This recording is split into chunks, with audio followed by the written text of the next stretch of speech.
본조르노 미스 시저입니다. 그리스 신화에 나오는 아폴론에 대해서 말씀드리겠습니다. 아폴론, 아폴로. 뭐가 맞지? 같은 말인가? 한 번쯤 의문을 가진 적이 있었을 텐데요.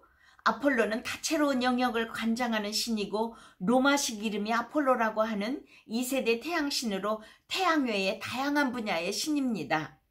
아폴로는 올림푸스 신 중에 제우스와 레토 사이에서 난 아들로 달과 사냥, 처녀성의 여신 아르테미스와 쌍둥이입니다. 아폴로는 주관하는 분야가 많아서 다재다능할 뿐 아니라 얼굴까지 잘생긴 세상 모든 엄친아들의 프로토타입이었는데요. 그래서인지 그리스 신화에 아폴론이 개입된 이야기가 아주 많습니다.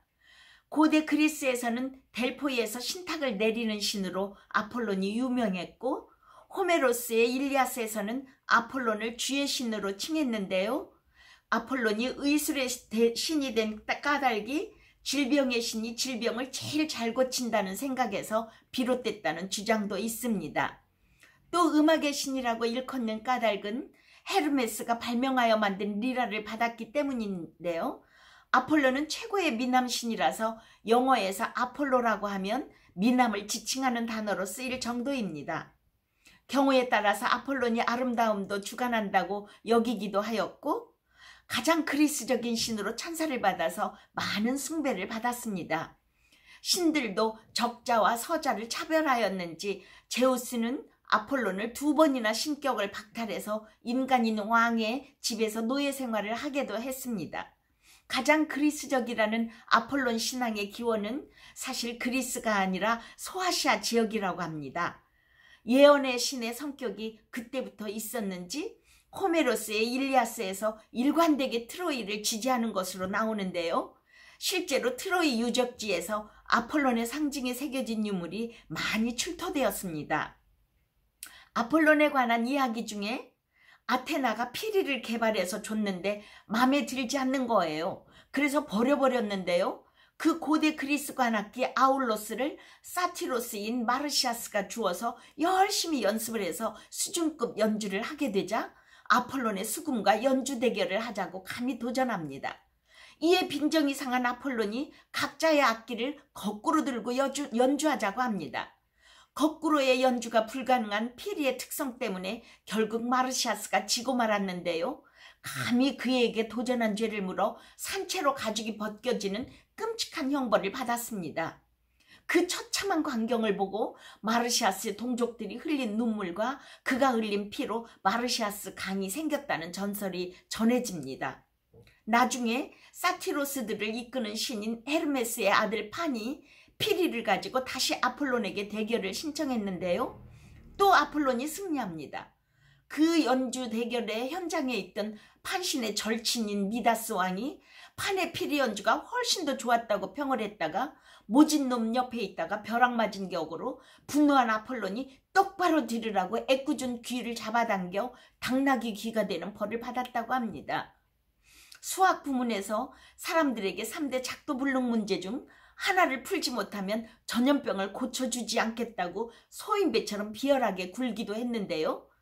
테베의 왕비인 니오베는 행복하게 살고 있지만 겸손하지는 않았는지 자기는 훌륭한 자식을 14명이나 낳았는데 아폴론의 어머니인 레토는 겨우 2명밖에 낳지를 못했다고 하면서 늘 자랑을 하곤 해서 레토의 심정을 상하게 만들었는데요.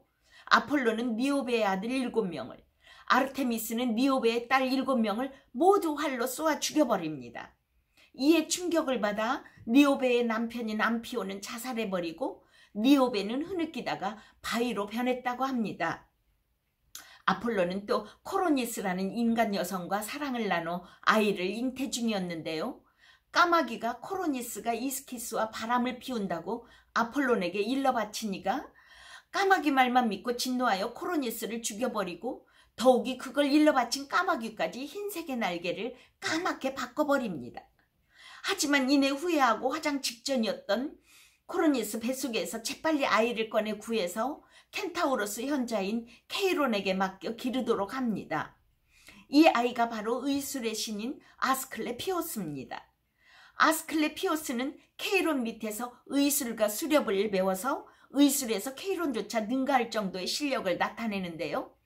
아버지의 이복누이인 아테나에게 받은 고르곤의 피를 이용해 죽은 자를 살려내는 영약을 개발해서 죽은 사람까지 살리게 되자 죽음의 신 하데스가 위기감을 느껴 제우스에게 아스클레피오스가 죽은 자를 살려서 우주 질서가 엉망이 된다고 하소연을 하니까 제우스가 벼락을 던져 죽여버립니다.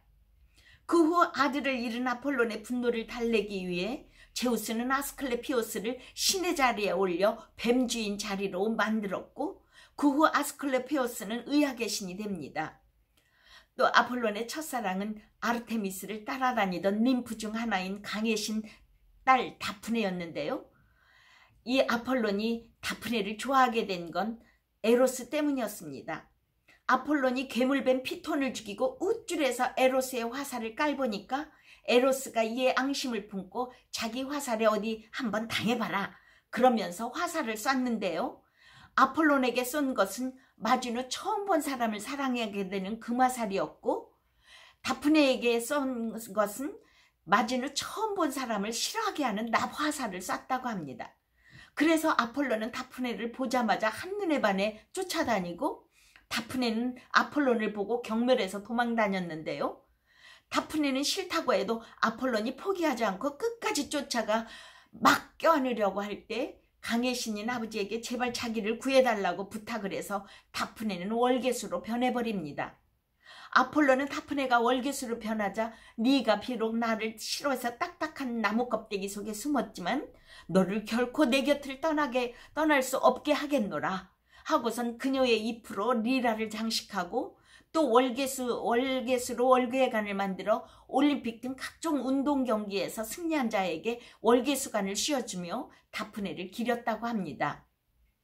아폴로는 또 트로이의 왕 프리아모스의 딸 카산드라의 미모에 홀딱반의 구애를 했는데요. 카산드라는 자기에게 미래를 내다볼 예언 능력을 주면 그 사랑을 받아들이겠다고 말해서 아폴론이 예지 능력을 주었는데 능력만 받고 입을 싹 씻고는 거들떠보지도 않자 화가 난 아폴로는 카산드라의 예언을 아무도 믿지 않게 하는 저주를 내렸는데요. 내 사랑을 받아주지 않을 거면 마지막 이별의 키스라도 하게 해줘 라고 합니다. 카산드라가 수락하여 키스해줄 때 아폴로는 얼른 카산드라의 혀에 침을 뱉어서 혀에 담긴 설득력을 빼내가 버렸다고 합니다. 트로이의 목마 때도 목마를 트로이에 들이면 트로이가 멸망할 것이라고 카산드라가 예언했지만 무시를 당해 아무도 믿지 않고 그래서 그리스군에 의해 트로이가 멸망하고 맙니다. 카산드라는 서양에서 힘없는 예언자, 힘없는 개혁자의 상징으로 통하는데요. 마키아벨리는 피렌체의 사보나놀라를 카산드라에 빗대어 무기 없는 예언자는 멸망한다는 명언을 남기기도 했습니다. 또 히아킨토스는 아폴론이 애지중지하며 항상 데리고 다닌 미소년이었는데요. 어느 날 이 둘은 원반 던지기를 놀이를 했는데 아폴론이 원반을 던지자 질투에 찬 서풍의 신 제피로스가 그 원반의 방향을 바꿔버려 자기도 빨리 던지고 싶어 받으러 달려나가는 히아킨토스는 땅에 떨어진 다음에 툭 튀어오른 원반에 머리를 맞고 그만 쓰러져 죽어버립니다. 그때 흘린 피에서 꽃이 피어났는데 그 이름을 따서 꽃 이름을 히아신스라고 했다고 합니다. 또 케오스 섬에 살던 미소년 키파리소스는 아폴론의 사랑을 받았는데요.